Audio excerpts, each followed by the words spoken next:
Introduction aux compétitions officielles au Festival international du film des Lagunes 2016. La 5e édition s'est ouverte hier dans la commune de Grand-Bassam. Toujours en Côte d'Ivoire, la 3e édition du Salon international de la géomatique. Au menu des conférences et expositions. Enfin, elle est l'un des plus grands souverains de l'histoire d'Angleterre. Élisabeth Ier à l'honneur ce soir sur RTI2. Bonsoir à tous et merci d'être avec nous ce soir sur RTI2.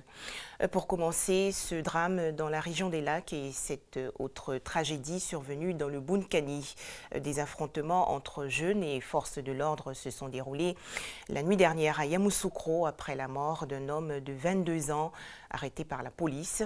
Et plus loin à Bouna, 4 personnes ont été tuées lors d'échauffourées entre population et forces de l'ordre dans le village de Néamoué après un contrôle de gendarmes qui a dégénéré en coup de feu.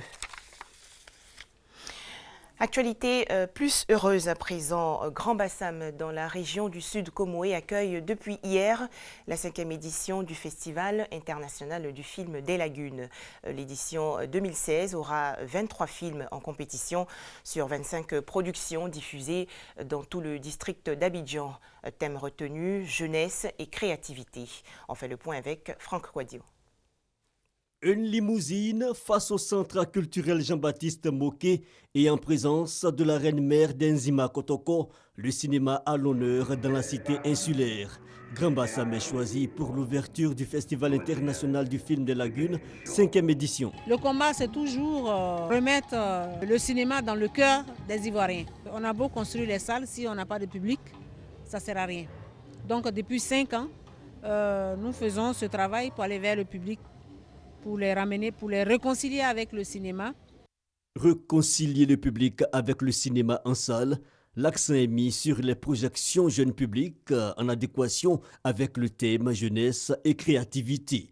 23 films sur 25 projetés sont en compétition cette année.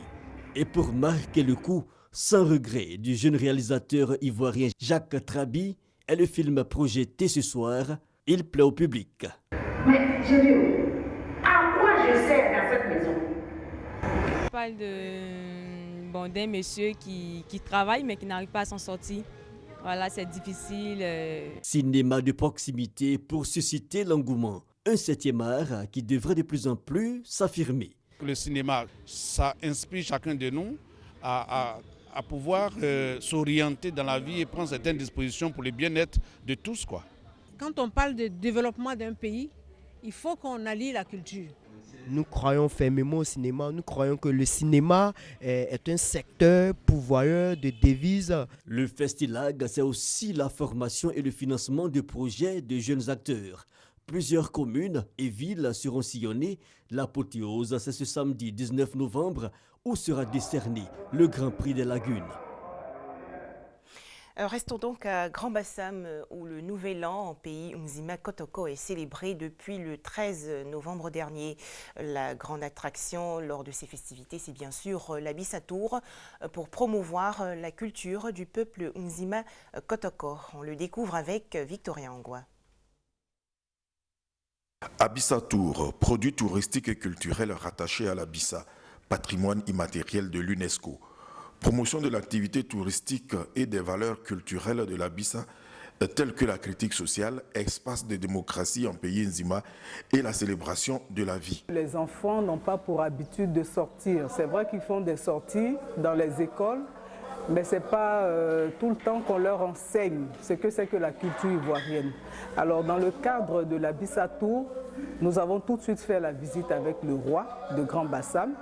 Et là, nous sommes au musée des costumes de Grand-Bassam et on leur fera découvrir un peu la ville de Grand-Bassam, sans oublier qu'on leur donnera, parce que nous avons 2 guides avec nous, et ces guides-là retracent un peu l'histoire, la genèse de Grand-Bassam. Abissatour 2016, c'est donc l'initiation des enfants à la chose touristique et à la découverte de la culture ivoirienne. La première fois que je rencontre le roi Tano Désiré et la première fois de lui saluer dans les mains, c'est un honneur pour moi de saluer un roi. Ça me fait du bien de connaître un peu la culture de Bassam et les histoires anciennes. Et le fait que je sois là aujourd'hui, ça je l'avoue, je palpe du doigt des dessins et j'ai été encore plus comblée lorsque j'ai rencontré le roi. Il y a eu des dédicaces de livres. Et ces livres-là, vraiment, j'invite tout un chacun à les avoir. Visite du Musée national du costume, mais aussi participation à la cérémonie de dédicace de l'ouvrage Grand Bassin métropole médiévale des Nzima. Ici, chaque enfant est désormais sympathisant de l'une des 7 familles qui font le peuple Nzima. Abissa Tour, c'est donc la création d'un circuit touristique et une formation à la culture ivoirienne. Au chapitre santé, cette séance gratuite de dépistage de cardiopathie congénitale infantile. Elle a été réalisée par l'Institut de cardiologie d'Abidjan. Environ 500 enfants de la pouponnière de Yopougon ont été dépistés. Du plus petit au plus grand. C'est par cet ordre que la fondation de l'Institut de cardiologie d'Abidjan a procédé au dépistage des pensionnaires de la pouponnière de Yopougon. L'opération est un soutien à l'Institut de cardiologie pour la promotion de la santé du cœur en Côte d'Ivoire. L'objectif est de sensibiliser la population sur les maladies cardiovasculaires, c'est-à-dire un dépistage gratuit et faire un éveil de conscience à la population que la maladie existe. C'est un tueur silencieux. Kwaku Herman, médecin à l'Institut de cardiologie d'Abidjan, nous explique les différents processus de dépistage des pathologies cardiovasculaires chez les enfants. D'abord, la première étape, c'est la prise des constantes hémodynamiques au niveau des enfants, c'est-à-dire le poids, la taille, la pression artérielle et la fréquence cardiaque.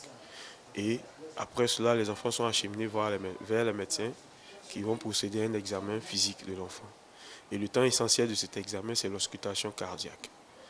À l'auscultation, nous recherchons des bruits anormaux qui pourront nous faire penser ou suspecter l'existence d'une maladie cardiaque chez cet enfant-là.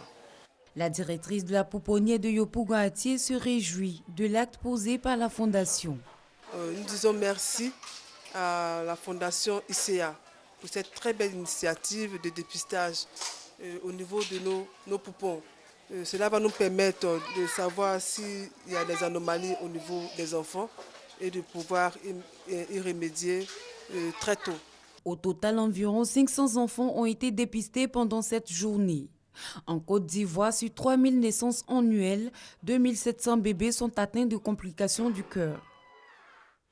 Un reportage de Malika Koulibaly et Davis Oyo.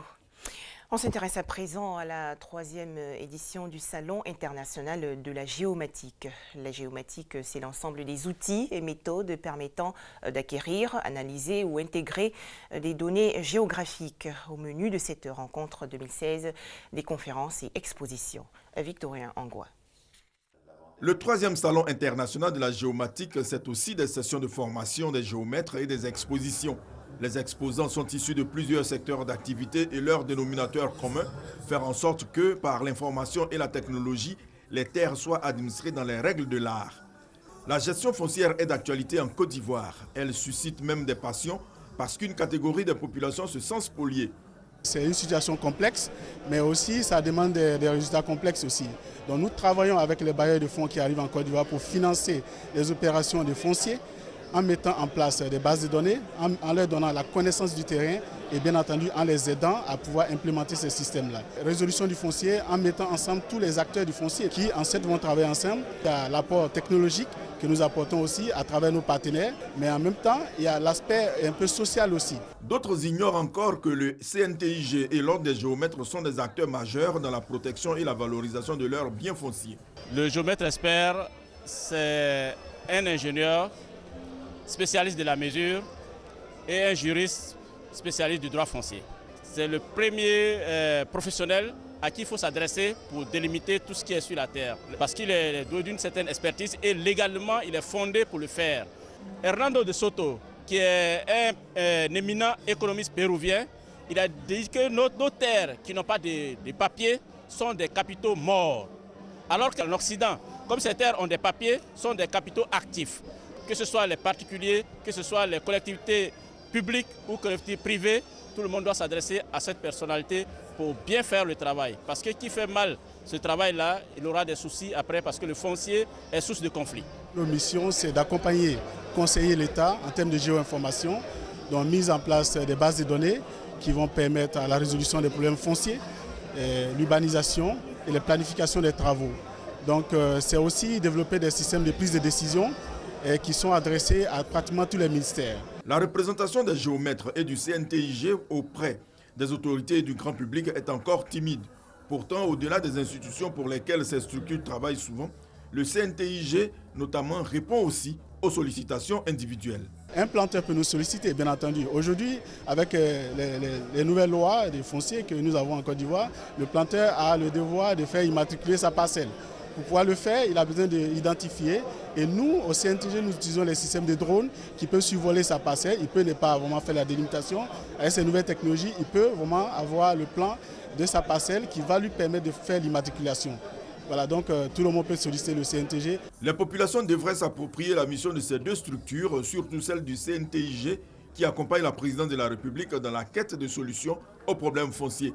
La bonne application des réformes passe également par la bonne information livrée par le CNTIG, mais aussi par le rôle du géomètre sur le terrain. Hors de chez nous, Hillary Clinton surmonte sa défaite après la présidentielle du 8 novembre dernier. Lors de sa première sortie publique hier, l'ex-candidate démocrate a appelé ses militants et sympathisants à reprendre le combat en faveur d'une Amérique plus généreuse. 10 jours après sa défaite face à Donald Trump, Hillary Clinton sort du silence. Sa première apparition ne se situe pas dans le cadre politique. Hillary Clinton était plutôt l'invitée d'une soirée de charité consacrée à la cause des enfants. Pour l'accueillir, un petit groupe de supporters. Dans son discours, la candidate malheureuse de la présidentielle du 8 novembre n'a pas manqué d'exprimer sa déception. En revanche, elle a exhorté ses partisans à rester mobilisés. Je sais que beaucoup d'entre vous sont profondément déçus des résultats de l'élection. Je le suis aussi. Je sais qu'au cours de la dernière semaine, beaucoup de gens se sont demandé si l'Amérique était le pays que nous pensions être. Les divisions mises à nu par cette élection sont profondes, mais s'il vous plaît, écoutez-moi quand je dis ceci. L'Amérique en vaut la peine. Nos enfants en valent la peine. Croyez dans notre pays, luttez pour nos valeurs et n'abandonnez jamais. Donnée favorite à l'élection présidentielle aux États-Unis, Hillary Clinton avait perdu le soutien des grands électeurs. Donald Trump avait remporté 306 votes contre 232 pour Hillary Clinton.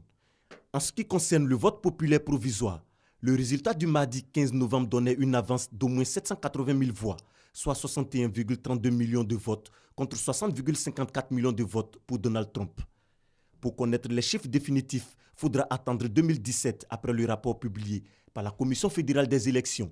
Pour l'heure, la candidate déchue tente d'oublier sa défaite. Elle a visiblement l'intention de poursuivre son combat politique. Des explications de Moussa Konaté et Christelle Ounda. Enfin, son peuple la surnommait affectueusement la Reine Vierge parce qu'elle n'a pas eu d'héritier. Élisabeth Ier d'Angleterre monte sur le trône le 17 novembre 1558.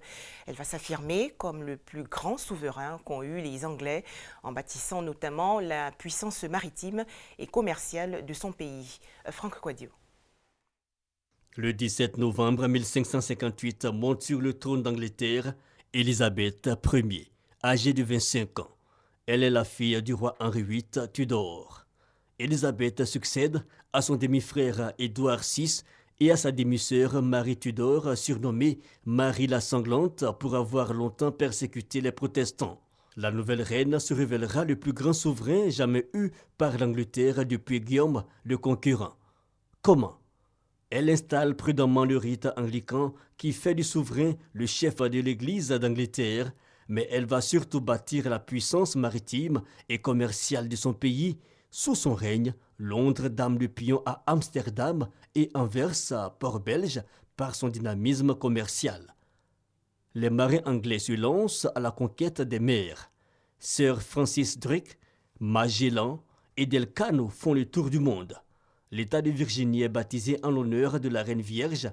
Notons que la reine Élisabeth restera célibataire durant son règne. Le siècle élisabétain sera avant tout celui de Shakespeare qui s'inspira de la vie colorée de la cour de la reine pour donner sens à sa plume. En prévision de sa mort, qui survient en 1603, Élisabeth Ier désigne le roi d'Écosse Jacques VI pour lui succéder. Fils de Marie Stuart, il monte sur le trône anglais sous le nom de Jacques Ier Stuart. Très bonne suite des programmes sur RTI2 et à demain.